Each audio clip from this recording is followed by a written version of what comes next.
NFC West, where the Cardinals made some big moves this offseason. They picked up wideout DeAndre Hopkins, of course, to join Offensive Rookie of the Year, Kyler Murray, and then this thing with Patrick Peterson, talking about his high expectations, saying, this is probably the best football team I've been a part of on paper.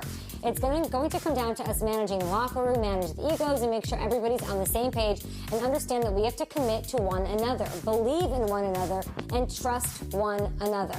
If we do those three things, we can be in Tampa for the Super Bowl 55, ready to face whoever, and ready to hopefully bring that Lombardi Trophy, the first Lombardi Trophy, home to Arizona. I love Patrick Peterson. When he speaks, I listen. He demands that.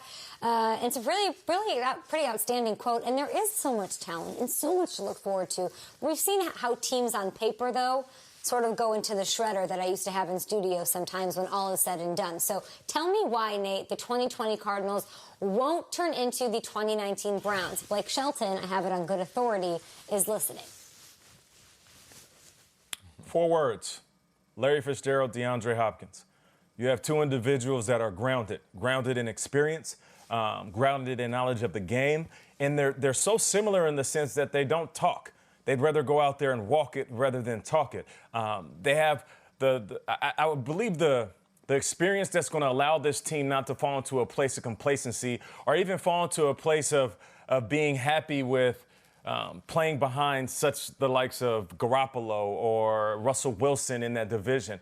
I feel like because Larry Fitzgerald has that way back knowledge of being in the Super Bowl. DeAndre Hopkins now been through the NFL roller coaster ride of being the best player on your team to being shipped off. So feeling like a discarded player. And because of that, they can sit in that locker room, and when they open their mouth, guys who are very soft-spoken, as soon as they open their mouth, everybody's going to listen. And oftentimes on certain teams that start to fall, they don't have that individual that they can look to and lean on when times get rough. Those are the two guys that are going to hold this squad down, and that's why they're not going to be an underwhelming version of themselves like we saw with the Cleveland Browns.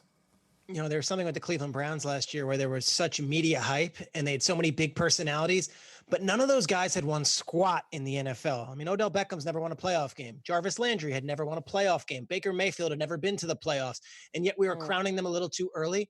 You add in a coaching staff that really didn't have many Lombardis or championship rings on their fingers, and there wasn't this great resume to lean on when things got rough. Look at the Cardinals. Chandler Jones has a Super Bowl ring. Chandler Jones was a stud in New England. Chandler Jones has been there and done that. Chandler Jones might be the least talked about defensive star in our NFL, and he's still having an incredible career. He comes back with the Cardinals defense that has Patrick Peterson, who's played in an NFC Championship game, and of course, Larry Fitzgerald, who Nate just mentioned, one of the great consummate pros of our time. Larry Fitzgerald wasn't suiting up for the Cleveland Browns last year. Cleveland Browns were looking to David Njoku, a second-year tight end, for veteran leadership down the stretch. I mean, this is what we're talking about resume, credentials, years, experience, mixed with the Kylers, mixed with the DeAndre Hopkins, and mixed with the Kenyon Drakes. I think they've got what it takes. They've got the veteran leadership that goes along with the superstar abilities. I wouldn't be shocked if they do make a run and could get all the way to January football this year. They have the leadership on the field for sure. Peter, you mentioned the coaching staff, though, and we kind of just skated it over with the Cardinals. Like, what are we getting from Cliff? They might be the Browns. I'm not going to say they definitely won't be. We crown a team every year. We crowned the old Hard Knocks Buccaneers because they had Deshaun Jackson and Jameis and Mike Evans. And now there's a lot of flashy parts for the Cardinals that are great. But what has Cliff won as a coach? I like the guy, and I'm rooting for him. But, guys, you pull up those records as head coach, they're not pretty. It's a lot of 5s and 7s, 6 and 7, 5 and 7. Last year, 5 wins. You know, I know he's very cool, and it's a fun character and everything. And if, you know, cool living rooms were Lombardis, then Cliff would be a Bill Belichick, and that's great, and we love that. But, like, how about the actual football? Let's not forget that. Do you remember last year in the NFC West?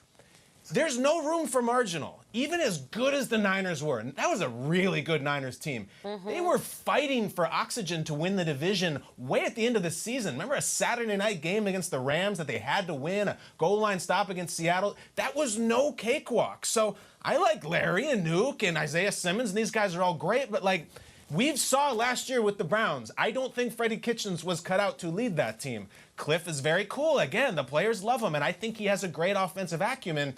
but there are not the results yet. And that is why it's not a slam dunk. There's great recipes to this dish. We got to see about the chef. They can be a lot better than the 2019 Browns and still be at the bottom of that division. So, Schrags, what's your realistic expectation? I love that you brought up Chandler Jones. I caught up with him last week. 19 sacks last year. Nobody's talking about him. Now he hopefully gets a little bit more shine out there in the desert because of all the new fancy weapons and because, of course, DeAndre Hopkins is there opposite Larry Fitzgerald. But what's success in a guy like Cliff Kingsbury's eyes and a guy like Peter Schrager's eyes for this Cardinals team in such a tough division? Playoffs. I think that's the expectation. Last year was the orientation. And Kyle, to your point, Cliff might not have wowed us over with a playoff berth, but they bring back not only Cliff, but they bring back the offensive coordinator, the special teams coordinator, and Vance Joseph, who's a former head coach, as a defensive coordinator. So if last year was we're jumping into this pool with a new coach who's unproven, well, this year there's no excuse. This is the year where now suddenly, okay, we understand the system, we understand the deal, and now we've got to deliver.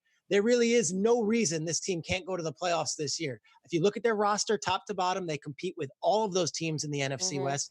And the coach, you can't make excuses. This has to be the year it works because guess what? That first year, it went okay. It's got to get better. You have to improve.